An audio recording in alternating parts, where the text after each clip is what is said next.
Hey everyone, and welcome to today's Explainer. I am absolutely thrilled you're tuning in because, wow, we're about to completely shatter and reframe our understanding of what is easily one of the most widely used and, let's be honest, most misunderstood concepts in all of human history. We're unpacking G.D. Pandey's incredible text, Karma Darshan, From Bondage to Conscious Freedom.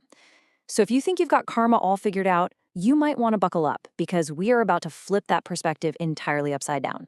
Okay, let's dive straight into this. I really want you to look inward for just a second here. When you hear the word karma, what's your gut reaction? Like when illness strikes, or when someone faces financial ruin, or, when a relationship just suddenly falls apart. Society has basically trained us to point a finger at this invisible force and say, well, I guess it's just my karma. But we really have to ask ourselves, are we actually using this word as a tool to understand how our lives work? Or has it just become a super convenient escape hatch so we don't have to face reality? See, we all kind of fall into this massive psychological trap. On one hand, we use karma as an excuse, and on the exact opposite side, we treat it like a source of fear. It's like we're walking around totally convinced there's some hidden ledger, right? Some invisible cosmic judge sitting up in the clouds, meticulously keeping score of every single past mistake, just waiting to drop the hammer on us. But think about what that belief actually does to you. It takes life, which is supposed to be this open, beautiful experiment, and turns it into a pre-written punishment. It literally strips away our responsibility and makes us completely passive, just sitting around waiting for the other shoe to drop. Which brings us to section 1. Not the past, but the present moment. Now, what's really interesting about this is that the problem isn't actually the concept of karma itself. Nope. It's our fundamental misunderstanding of time. We're constantly either being pushed into the past, being told we're suffering for mistakes we made in some previous life, or we're looking way off into the future, hoping our good deeds today are going to eventually pay out like a lottery ticket. But here's the kicker. Focusing on the past or the future makes right now completely meaningless. The reality of now is quite literally the only place you exist. This present moment, right here, where you are actively thinking, feeling, and reacting, this is the actual living field where karma is generated. I want to slow down just a beat here to really let this philosophy breathe. The mystic Sadhguru points this out so beautifully. He says, karma is not a dead memory collection, but a living process shaping right now. It's not some heavy suitcase of burdens you're just dragging behind you from the past. It's the clay in your hands today. It is the exact shape you are actively giving your life in this very millisecond. All right, section 2, karma as a transformation possibility, not a punishment. Think about the pure logic of this for a second. Viewing karma as a jail only produces fear, right? It creates mere obedience and keeps you totally locked in the past. If karma were truly just a strict, unyielding punishment, human transformation would literally be impossible. The word freedom would just be an empty concept. But when we shift our view and see karma as transformation, well, that changes the whole shebang. It produces deep awareness, it creates actual compassion, and it kicks the door wide open to real, tangible change. And this brilliantly illustrates exactly what we're talking about. Let's look at this incredible transformation from Indian tradition. We start in the past with Ratnakar. This guy was a feared highway robber, literally a symbol of violence. Now, if karma was just a permanent jail sentence, well, his story would just end right there. But it doesn't.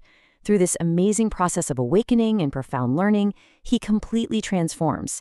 In his future, he becomes Maharishi Valmiki, the deeply compassionate sage who wrote the epic Ramayana. This drastic change is possible precisely because karma is an active learning process. It is absolutely not a permanent, unchangeable sentence. The great philosopher Adi Shankaracharya captured this so perfectly in his Advaita philosophy. He said, bondage and liberation are not external systems, but internal states of consciousness. You see, you aren't being judged by some grand outside force sitting on a throne somewhere. You're being constrained or you're being freed entirely by your own inner awareness. Okay, moving on to section 3, the true meaning of karma. So let's shift gears a bit. Let's move away from the lofty philosophy and get down to the grounded, nitty-gritty reality of your daily routine. We need to strip away all those complex, mystical theories we've been handed. Karma is not some elaborate ritual you have to perform on top of a mountain.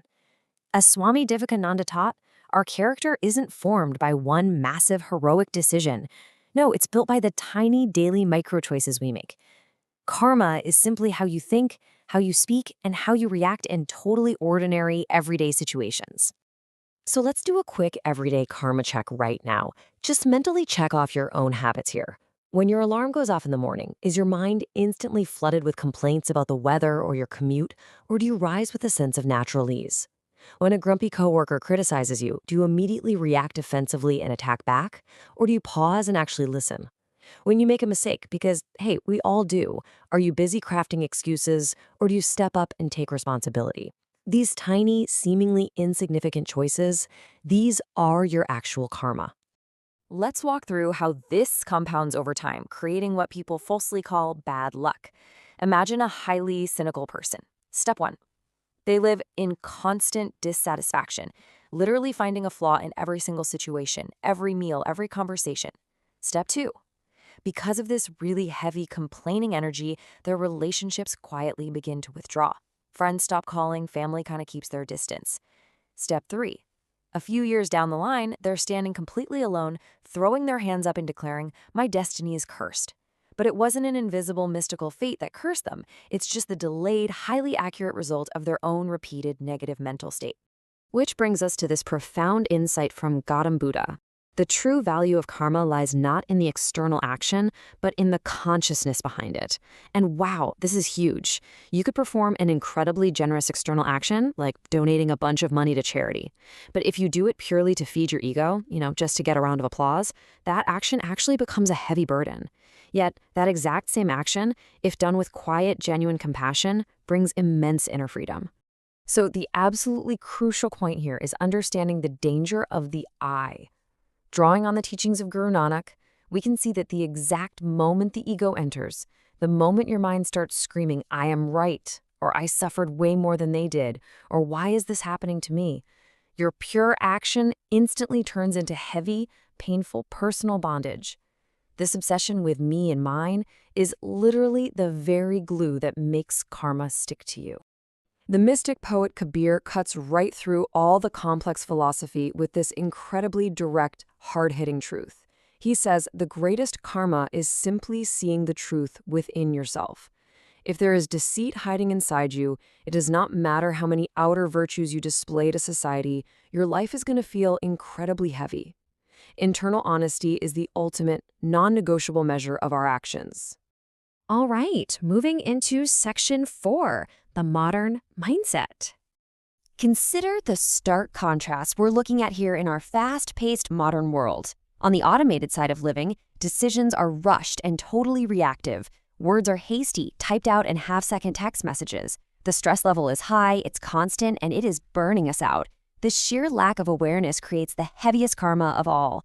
But then look over at the conscious side of living. It offers the perfect antidote. Decisions are paused and deliberate. Words are intentional and crystal clear. And that stress level, it becomes light and completely manageable. Moving from automation over to consciousness, that is the ultimate goal of understanding karma. And finally, section 5, the mirror, who we truly are. Let's move to our climax and see how this builds our final understanding. It is time, right now, to permanently leave behind the idea of karma as a weapon used against us. Karma is an existential mirror. That is the visual I really want you to lock into your mind today. Think about it. A mirror doesn't punish you. It doesn't glorify you. It doesn't judge you as a good person or a bad person. It simply, silently, and flawlessly reflects exactly how you are living, right in this exact moment. It's merely an indicator of your true state of consciousness. So I want to leave you with this final, truly provocative thought. The mirror of karma is never going to change its nature. It will always reflect the absolute truth. The real question is, knowing this, are you finally ready to change your face? Thank you so much for exploring this profound text with me today. Keep reflecting, stay conscious, and I'll catch you in the next explainer.